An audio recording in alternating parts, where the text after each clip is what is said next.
Hello friends, स्वागत है आप सभी का मेरे यूट्यूब चैनल पर। आज हम बात करने जा रहे हैं अंटार्कटिका कॉन्टिनेंट के बारे में। अंटार्कटिका दुनिया का पहला इकलौता ऐसा कॉन्टिनेंट है जहां ना तो कोई देश है, ना कोई सरकार है और ना ही कोई इंडिजिनस ट्राइबल लोग हैं जो वहां सदियों से रह रहे हों। इसके पीछे ऑब्वियसली यह रीज़न है कि यह दुनिया का सबसे ठंडा कॉन्टिनेंट है।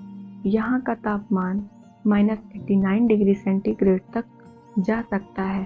साथ ही साथ यह दुनिया की विंडिएस्ट जगह है जहाँ पर 300 किलोमीटर प्रति घंटे की स्पीड से बर्फ के तूफान आते हैं जो आपको अंधा करके रख सकते हैं।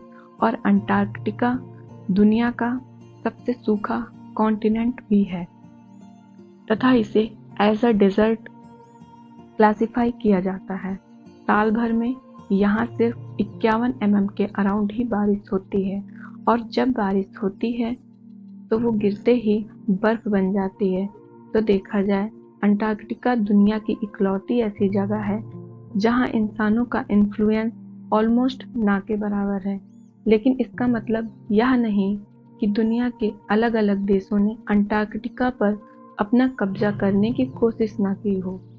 France, America, Britain, Norway, Australia आदि देशों ने अंटार्कटिका के अलग अलग हिस्सों पर अपना क्लेम बताया।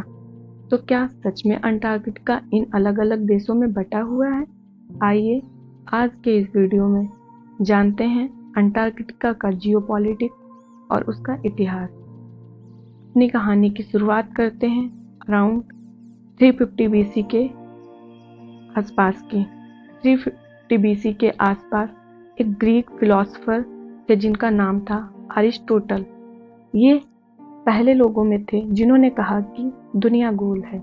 ग्रीक उस समय जानते थे कि पृथ्वी के नॉर्थ में आर्कटिक नाम की कोई जगह है। उसे ये लोग आर्किटोस नाम से पुकारते थे। चूंकि ये लोग जानते थे कि धरती गोल है और नॉर्थ में कुछ है तो साउथ में भी कुछ होगा। तथा साउथ में स्थित उस जगह का नाम लोगों ने एंट आर्किटोस दिया। इसका मतलब उस बेयर के उल्टा, और यहीं से ये नाम निकल कर आया अंटार्कटिका। हालांकि पहली बार इंसानों ने सिर्फ 1890 के अराउंड ही अंटार्कटिका की जमीन पर कदम रखा, किंतु उससे कई सौ साल पहले ही अंटार्कटिका नक्शों पर दिखना शुरू हो गया था। बहुत से खोजकर्ताओं ने जब एक्सपीडिशन की दुनिया भर में तो वो जानते थे कि साउथ में अगर हम धरती के जाएंगे तो कोई ज़मीन एग्जिस्ट करती है, लेकिन उन्हें ये नहीं पता था कि एग्जैक्टली वो ज़मीन कैसी है, कैसी दिखती है, कितनी बड़ी है। तथा साल 1773 में British naval officers captain James cook वो पहले इंसान बन जाते हैं जो अंटार्कटिका सर्कल के साउथ में जाते हैं। ये करीब 130 किलोमीटर दूर अंटार्कटिका से जब होते हैं तो इन्होंने अपने शिप को वापस मोड़ लिया। इन्होंने अंटार्कटिका पर कदम तो नहीं रखा, लेकिन अंटार्कटिका के आइसबर्ग को जरूर देखा तथा इन्होंने यह कहा कि मुझे इतना यकीन है कि अंटार्कटिका तक कोई पहुंच ही नहीं पाएगा, क्योंकि यह जगह इतनी खतरनाक है, हवाएं इतनी तेज चल रही हैं तथा जहाज किसी भी आइसबर्ग से टकराकर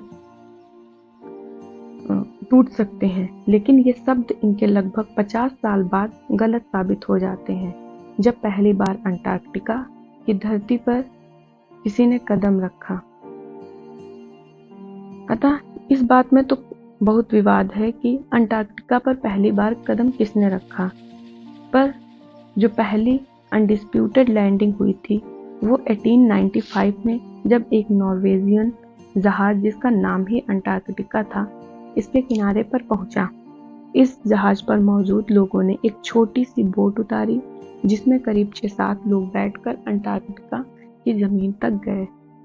इस बोट में बैठे कार्टन वास्ट ग्रेविनो दावा करते हैं कि उन्होंने सबसे पहले अंटार्कटिका की जमीन पर कदम रखा तथा उसी बोट में सवार न्यूजीलैंड के अलेक्जेंडर दावा करते हैं कि पहले अंटार्कटिका की ज़मीन पर उन्होंने कदम रखा। मतलब सेम बोट पर बैठे दो बंदे झगड़ रहे हैं कि अंटार्कटिका की ज़मीन पर पहला कदम किसने रखा। 19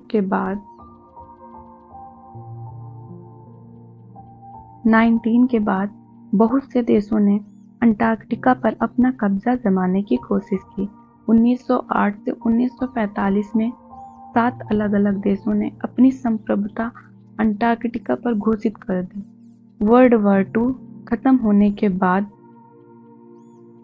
ये सभी देशों ने अंटार्कटिका पर अपने अपने स्टेशन स्थापित करना शुरू कर दिया तथा ऐसा करने वाला पहला देश ऑस्ट्रेलिया था। 15 अक्टूबर 1959 में एक कॉन्फ्रेंस हुई वॉशिंगटन डीसी में तथा 1 दिसंबर 1959 में अंटार्कटिका ट्रीटी को साइन किया जाता है। इस ट्रीटी में 3 मुख्य बातें थी। नंबर 1, अंटार्कटिका को सिर्फ पीस पर्पस के लिए ही यूज किया जाएगा। नंबर 2, साइंटिफिक इन्वेस्टिगेशन की आबादी सभी देशों को होगी। नंबर 3, साइंटिफिक ऑब्जर्वेशन से जो भी नतीजे निकलेंगे वो फ्रीली एक्सचेंज किए जाएंगे तथा सभी को अवेलेबल होंगे। इस ट्रीटी की वजह से ही अंटार्कटिका में यह संभव हो पाया कि जियोपॉलिटिक्स कम खेली गई तथा साइंटिफिक रिसर्च ज़्यादा हो गई। हर साल करीब 4500 साइंटिस्ट जाते हैं रिसर्च के लिए तथा अलग अलग देशों के साइंटिस्ट के साथ कोलैबोरेट करते हैं। अब इस पूरी कहानी में इंडिया के रोल को समझते हैं।